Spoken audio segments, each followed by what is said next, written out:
where I realized I'm at a metal concert, and I look over to the left, and I realize there was, oh my God, it's a house mom and her 2 small children. Right. Yeah. I'm at a Motley Crue concert. What the fuck is going on?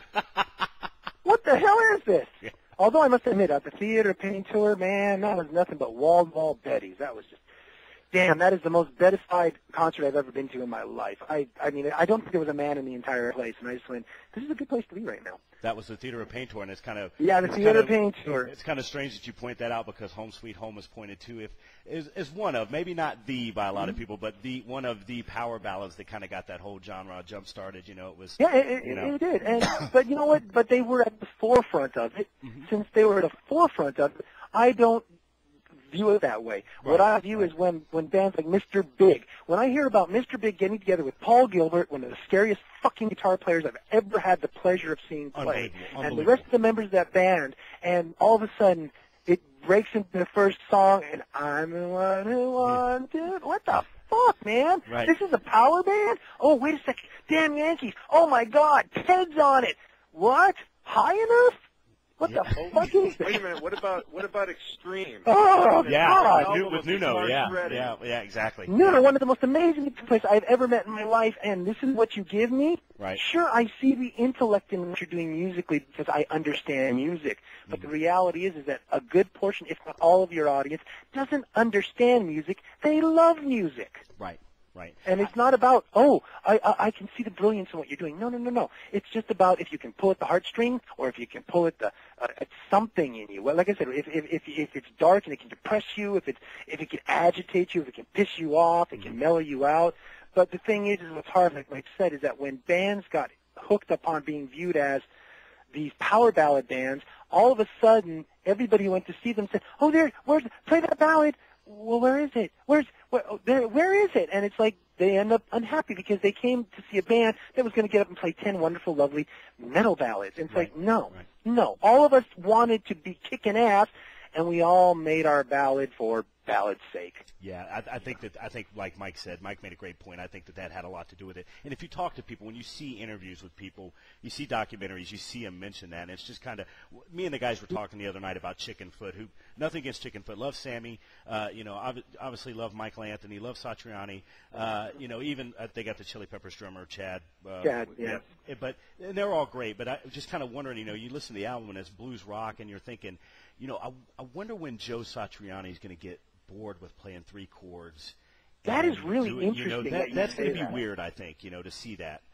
That's something I mentioned to Michael, actually, because actually one of my good friends, he's a distributor over at Sony Records, and I met with him last night, and he gave me the new George Lynch album, and he gave me the new Steel Panther album. Have Fantastic. you heard the Steel Panther album? Yes. It is. Oh, my God. Asian Hooker is one of the best songs I've ever heard. Yeah. They do the tongue-in-cheek thing really, really, really well. Yeah, well, the thing is that what's so evident is their musicianship is scary. Mm-hmm, sure. It's like these guys are monsters. But the thing is that they have that album sounds like it should have came out in '88. It has every element of it.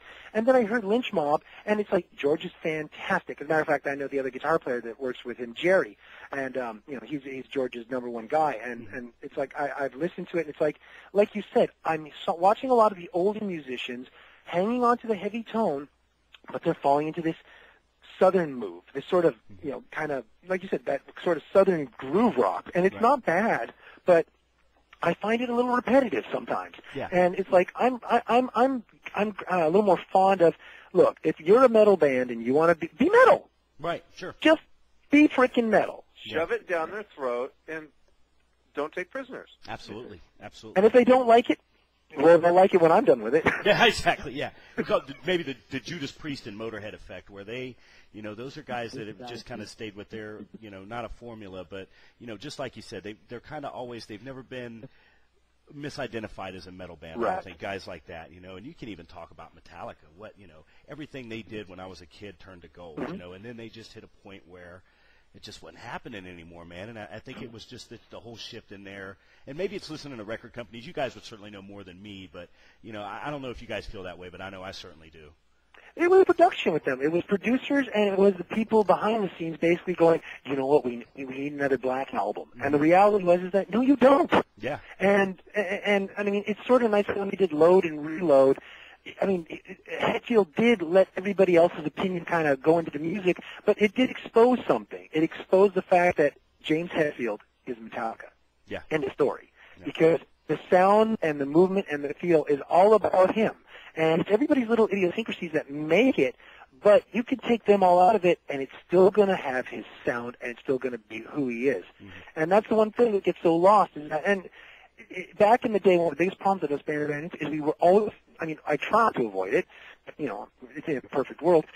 We always try to invent ourselves or reinvent ourselves. And it's like there comes a point in time, it's like, I'm too damn old. I can't reinvent anymore. I am who I am. If you don't like it, there's the fucking door. Nobody's making you stay. Why are you staying here to criticize me? Why? You know, if you don't like it, just go. And that's the thing, is that the joke of it is how many people are more than willing to stand there and criticize. Yeah. Why don't you just move on? Why are you standing there criticizing me for it? Why are you making, you know, if you find this humorous and you're laughing at it, well then, you know, go to the comedy club. Just leave me alone. Yeah, you know, there's people out here who appreciate this, who love it, and who like it. I mean, I can't say we as far as like some of the people I've worked with, but as far as Mike and myself, Mike's known me for 20 years. I am who I am. I have my opinion on music, and if you want to get into it with me on, is that I'm sorry, you'll get into war with me. I want it done a certain way. Mm-hmm. You know, I want it to. It's like it's got to have impact. If it doesn't have impact, it just doesn't work for me anymore. If I don't get excited about it, how am I going to portray that to the audience? Yeah. How am I going to get you excited about what I'm doing if I'm not excited about what I'm doing? Yeah, and I think that's what rings true with the bands that we want to push around here. You know, obviously everybody's going to have their favorites. You know, there's going to be Metallica fans. There's going to be Slash fans, there's going to be Judas Priest fans, but I think in talking to the bands that are keeping our music alive now, through things like Rocklahoma, through things like Retrospect, through things like the websites, it's always Mike and Richard. I really think it's the guys that are like, you know what?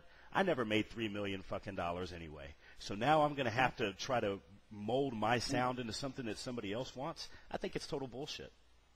Well, you're right, and the thing that's like even so amazing, what's really enjoyable is that a lot of the people, I mean, a lot of our fans we get are varying in age, but we've got an incredible amount of younger people. I mean, in the UK and Germany and that, it's like, it's the 17, the 18, the 19-year-olds that are saying that we're amazing. And I love when I'm reading this thing that states to the effect of, you guys are the best of both worlds. You embody everything about the 80s.